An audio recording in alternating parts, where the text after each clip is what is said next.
नमस्कार मित्रों। मैं आपका मित्र दीपक तनेजा आप सभी का स्वागत करता हूं आपके सबसे लोकप्रिय चैनल योर कालचक्र में। मित्रों, आज काफ़ी दिनों के बाद एक नया वीडियो बना रहा हूं। आज का विषय रहेगा कि शुक्र की महादशा हमें क्या फल देगी। इसका निवेदन मुझे एक व्यूअर्स की तरफ से आया था कि शुक्र की महादशा पे भी आप वीडियो बनाएं। तो मित्रों, किसी भी ग्रह की महादशा, अंतर्दशा या प्रत्यंतर दशा, सूक्ष्म दशा, प्राण दशा, इसके पर विचार करने से पहले हमें ग्रह की कुंडली में स्थिति पर विचार अवश्य करना चाहिए। मित्रों, किसी भी कुंडली में अगर शुक्र ग्रह अकारक है तो उसके रिजल्ट टोटली अलग होंगे। इसी प्रकार किसी भी कुंडली में अगर शुक्र ग्रह योग कारक है तो उसके रिजल्ट कंप्लीटली अलग होंगे। तीसरी स्थिति है कि शुक्र ग्रह मध्यम है तो उसके रिजल्ट अलग होंगे। और इसके साथ साथ कुंडली में शुक्र ग्रह की स्ट्रेंथ को भी हमें विचार करना है। अगर हम इन सब चीज़ों पे अच्छे से विचार करेंगे तो हम शुक्र की महादशा, अंतर्दशा, प्रत्यंतर दशा का सही आकलन कर पाएंगे। मित्रों, आप कभी भी किसी भी दशा के बारे में विचार करें तो उस दशा स्वामी की स्थिति को सबसे पहले अच्छे से सूक्ष्मता से देखें। जैसे कि शुक्र कुंभ और मकर लगन के लिए योग कारक होता है। अगर ये 6, 8, 12 में नहीं बैठा है तो ये बहुत ही शानदार फल देगा, अर्थात तब ये बहुत बेहतरीन फल देगा अपनी दशा अंतर्दशा में। इसी के साथ जब भी शुक्र अगर योग कारक होकर केंद्र या त्रिकोण से संबंध बना लेगा तो ये अद्भुत बढ़िया रिजल्ट देगा।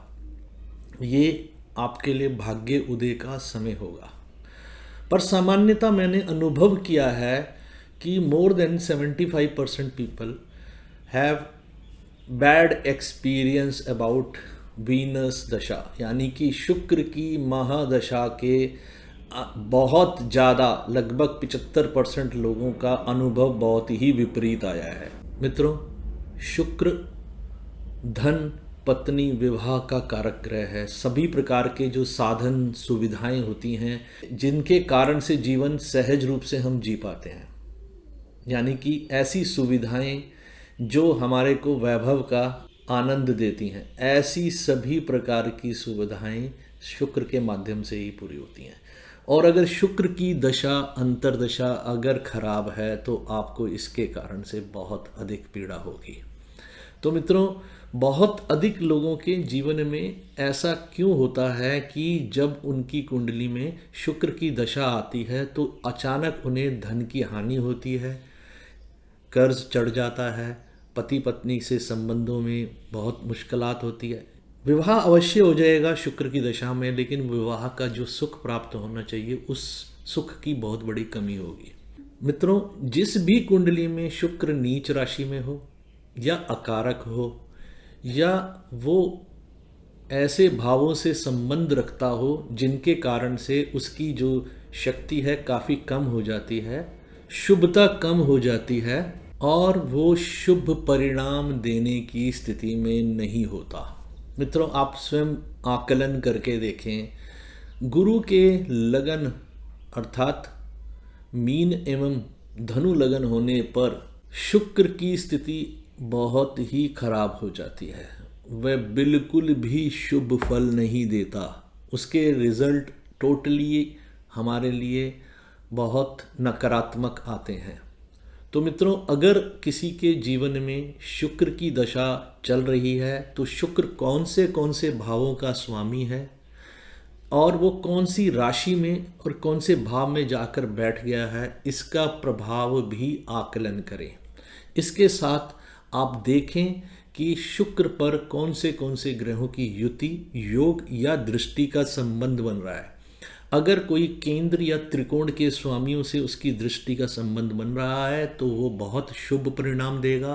अन्यथा अगर कहीं तिर्क भावों के स्वामियों से उसका संबंध बन रहा है तो उसकी शुभता होते हुए भी कम हो जाएगी, या वो बहुत संघर्ष करके मुश्किलों के बाद ही वो सभी प्रकार की चीज़ें प्राप्त कर पाएगा।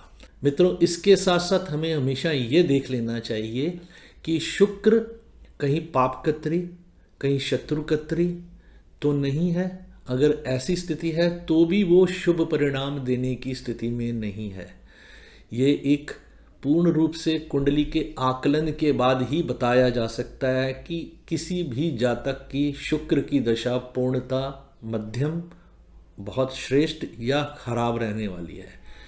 और अगर किसी के जीवन में शुक्र की दशा अंतर्दशा या प्रत्यंतर दशा में संघर्ष आता है तो ये सबसे लंबे समय चलने वाली दशा होने के कारण उसके लिए सबसे ज़्यादा तकलीफ दे रहती है, सबसे ज़्यादा परेशानी देने वाली होती है।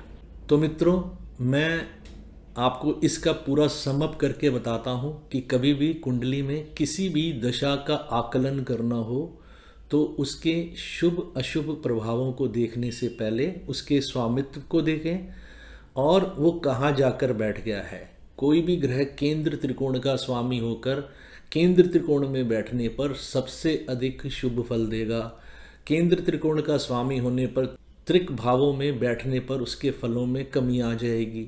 इसी प्रकार त्रिक भावों का स्वामी होने पर चाहे वो केंद्र में आ जाए या अकारक होने पर उच्चतम अवस्था में होने पर भी तकलीफ ही दे के जाएगा। अगर वो और किसी प्रकार की तकलीफ नहीं देगा तो स्वास्थ्य संबंधित समस्याएं निश्चित रूप से उत्पन्न करेगा। शुक्र के अकारक होने पर या शुक्र के खराब होने पर, पीड़ित होने पर वैवाहिक जीवन के सुख की बहुत बड़ी कमी हो जाती है और आर्थिक रूप से बहुत अधिक समस्याओं का सामना करना पड़ता है। यहाँ मैं उपाय के तौर पर भी आपको कुछ चीज़ें बताना चाहूँगा।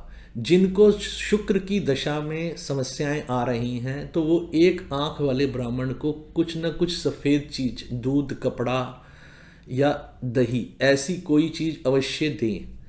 इसके साथ साथ पत्नी का खूब आदर करें, धन का सम्मान करें, धन का अपव्यय नहीं करना चाहिए। अगर आप चाहते हैं कि धन की स्थिति आपके जीवन भर आपके लिए अच्छी बनी रहे तो आपको भी धन को सही तरीके से खर्च करना आना चाहिए, उड़ाए नहीं, दिखावा नहीं करें।